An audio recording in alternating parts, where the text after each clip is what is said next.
নমস্কাৰ টিডি knowledge point YouTube চেনেলত আপোনালোকক সকলোকে পুনৰবাৰ স্বাগতম জনাইছোঁ 2023 চনত হ'ব লগা স্পেচিয়েল ডেটাৰ কাৰণে আকৌ এটা আজি ভিডিঅ' লৈ আহিছোঁ চাইল্ড ডেভেলপমেণ্ট এণ্ড পেডাগজি আজি কেইটামান গুৰুত্বপূৰ্ণ প্ৰশ্ন উত্তৰ আলোচনা কৰিম গতিকে ভিডিঅ'টো স্কিপ নকৰাকৈ শেষলৈ চাই থাকিব যদি ভিডিঅ'টো ভাল লাগে লাইক কমেণ্ট আৰু শ্বেয়াৰ কৰি দিব যদি মোৰ চেনেলটো পোনপ্ৰথমবাৰ আপোনালোকে চাই আছে প্লিজ চেনেলটো ছাবস্ক্ৰাইব কৰি ওচৰত থকা বেল আইকনটো ক্লিক কৰি দিব তেতিয়াহে আহি থকা ভিডিঅ'বিলাকৰ নটিফিকেশ্যন আপোনালোকে পাই থাকিব বলক ভিডিঅ' আৰম্ভ কৰোঁ Question number 1 এজন ব্যক্তিয়ে তেওঁৰ পৰিৱেশ আৰু পৰিস্থিতিৰ লগত দৈহিক আৰু মানসিকভাৱে নিজকে খাপ খুৱাই চলিব পৰাকৈ কি বুলি কোৱা হয়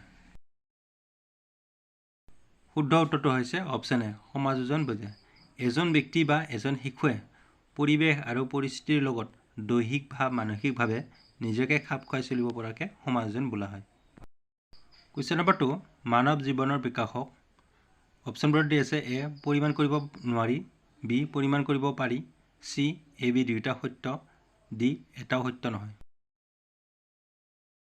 শুদ্ধ উত্তৰটো হৈছে অপচন এ পৰিমাণ কৰিব নোৱাৰি মানৱ জীৱনৰ বিকাশক কোনো ধৰণে পৰিমাণ কৰিব নোৱাৰি Question number 3 মানৱ শিশুৰ বিকাশৰ ক্ষেত্ৰত দুটা শক্তিশালী উপাদান হৈছে শিশুৰ বিকাশৰ বাবে প্ৰয়োজনীয় দুটা উপাদান হ'ব পাৰে শুদ্ধ উত্তৰটো হৈছে অপচন বি বংশগতি আৰু পৰিৱেশ মানৱ শিশুৰ বিকাশত বংশগতি আৰু পৰিৱেশে গুৰুত্বপূৰ্ণ ভূমিকা গ্ৰহণ কৰে Question number 4 বাল্যকালৰ লগত জড়িত শিক্ষা ব্যৱস্থা হ'ল বাল্যকালৰ লগত নিম্নলিখিত কোনটো শিক্ষা ব্যৱস্থা জড়িত আছে শুদ্ধ উত্তৰটো হৈছে অপচন বি প্ৰাথমিক শিক্ষা বাল্যকালৰ লগত প্ৰাথমিক শিক্ষা ওতঃপ্ৰোতভাৱে জড়িত বাল্যকালক স্কুলিং এজ বুলিও কোৱা হয় Question number 5 শিশুৰ জীৱনৰ 12ৰ পৰা 18 বছৰলৈ এই সময়ছোৱাক কোৱা হয় মানৱ শিশুৰ জীৱনক 4টা স্তৰত ভাগ কৰা হৈছে এই বয়সৰে 12ৰ পৰা 18 বছৰলৈ এই সময়ছোৱাক কোনটো বয়সত অন্তৰ্ভুক্ত কৰিব পাৰি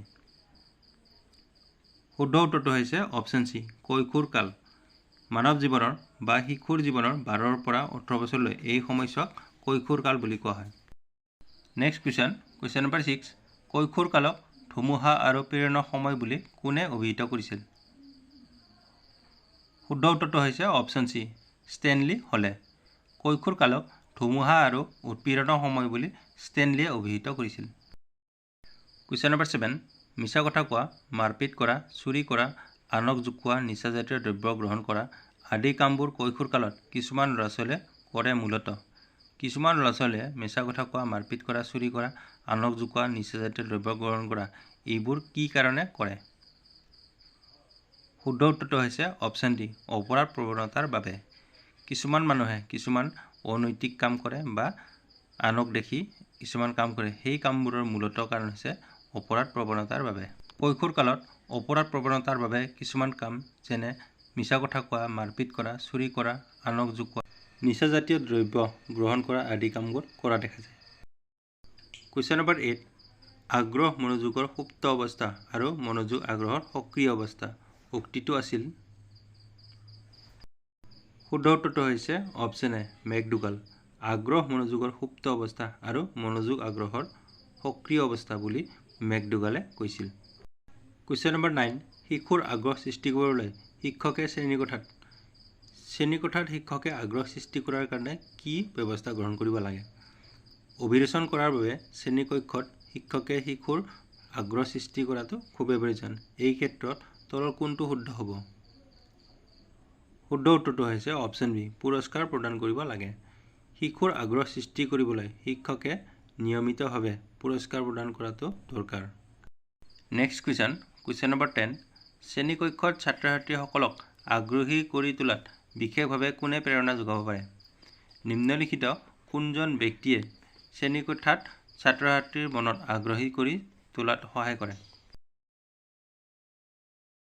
শুদ্ধ উত্তৰটো হৈছে অপচন এ শিক্ষকৰ ব্যক্তিত্বই শ্ৰেণীকক্ষত ছাত্ৰ-ছাত্ৰীসকলক আগ্ৰহী কৰি তোলাত বিশেষভাৱে সহায় কৰে শিক্ষকৰ ব্যক্তিত্বই ছাত্ৰ-ছাত্ৰীৰ মনত আগ্ৰহী কৰি তোলাত সহায়ক হয় Question number 11 মানুহৰ সকলো আচৰণৰ মূল উদ্দেশ্য হ'ল পৰিৱেশৰ লগত পৰ্যায়ক্ৰমে অধিক সন্তোষজনকভাৱে সমাযোজন কৰা উক্তিটো কোনে আগবঢ়াইছিল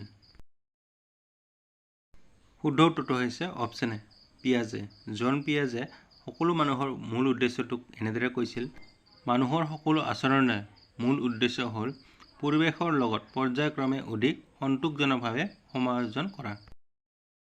কুৱেশ্যন নম্বৰ 12 দাৰ্শনিক ৰছুৱে তেওঁৰ শিশু সম্বন্ধীয় গ্ৰন্থ এমিল প্ৰকাশ কৰিছিল।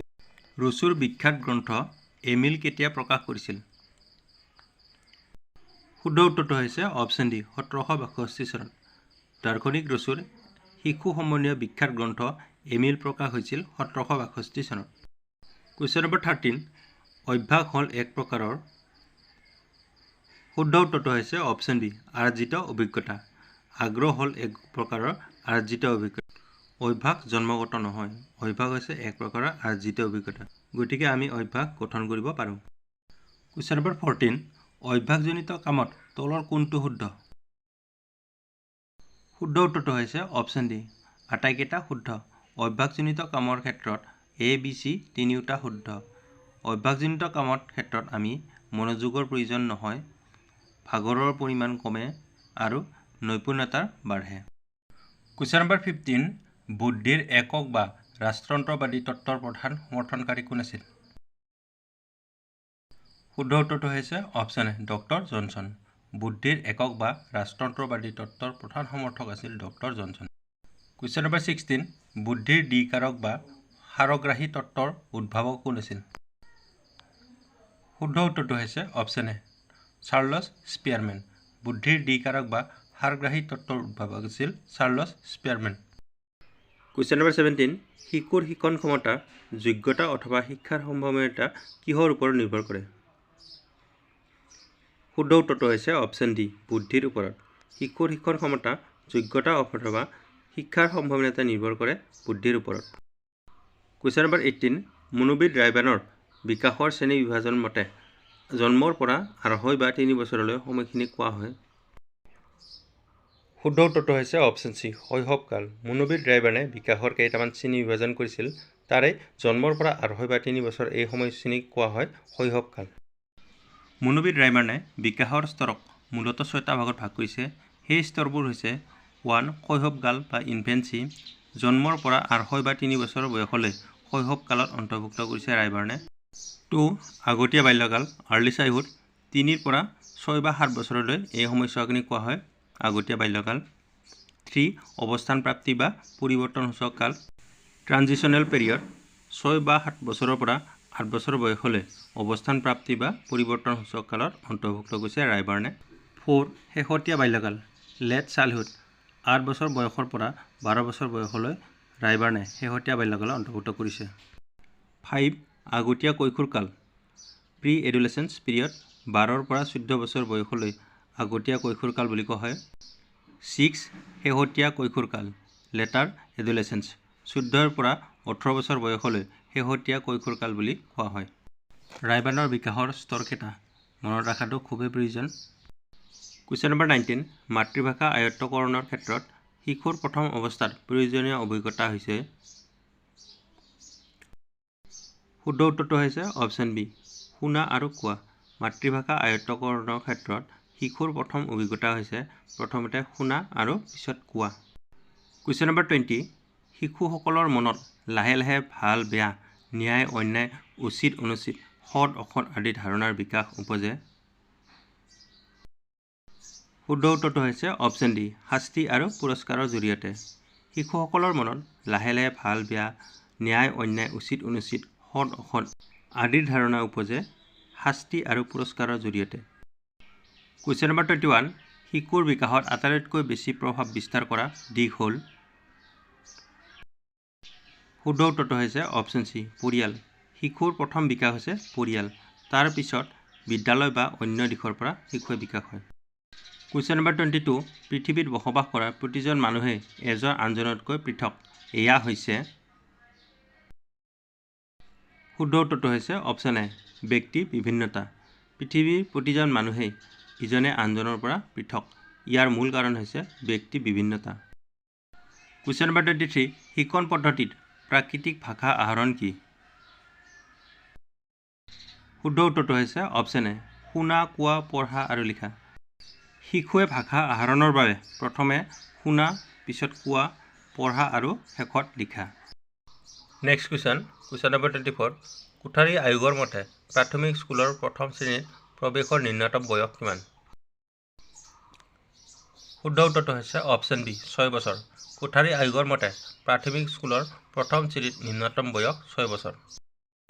Next question number 25। অনুশীলনৰ প্ৰয়োজন হয় নিম্নলিখিত কোনটোৰ ক্ষেত্ৰত অনুশীলনৰ প্ৰয়োজন হয়? শুদ্ধ উত্তৰটো হৈছে অপশ্যন বি শিক্ষা দৃঢ় স্থায়ী কৰিবলৈ। শিক্ষা মগজুত স্থায়ীভাৱে ৰাখিবৰ কাৰণে শিক্ষাৰ অনুশীলন কৰাটো খুবেই প্ৰয়োজন। আজিৰ ভিডিঅ'টোত এই 25টা প্ৰশ্ন উত্তৰ আলোচনা কৰা হ'ল। ভিডিঅ'টো কেনেকুৱা লাগিলে আপোনালোকে কমেণ্ট কৰি জনাব। যদি ভিডিঅ'টো ভাল লাগিলে লাইক কমেণ্ট আৰু শ্বেয়াৰ কৰি দিব। মোৰ চেনেলটো যদি পোনপ্ৰথমবাৰৰ বাবে আপোনালোকে চাই আছে প্লিজ চেনেলটো ছাবস্ক্ৰাইব কৰি চৰকাৰৰ বেল আইকনটো ক্লিক কৰি দিব। তেতিয়াহে আপকামিং ভিডিঅ'বিলাকৰ ন'টিফিকেশ্যন আপোনালোকে পাই থাকিব। ভিডিঅ'টো শেষলৈ চোৱাৰ বাবে ধন্যবাদ।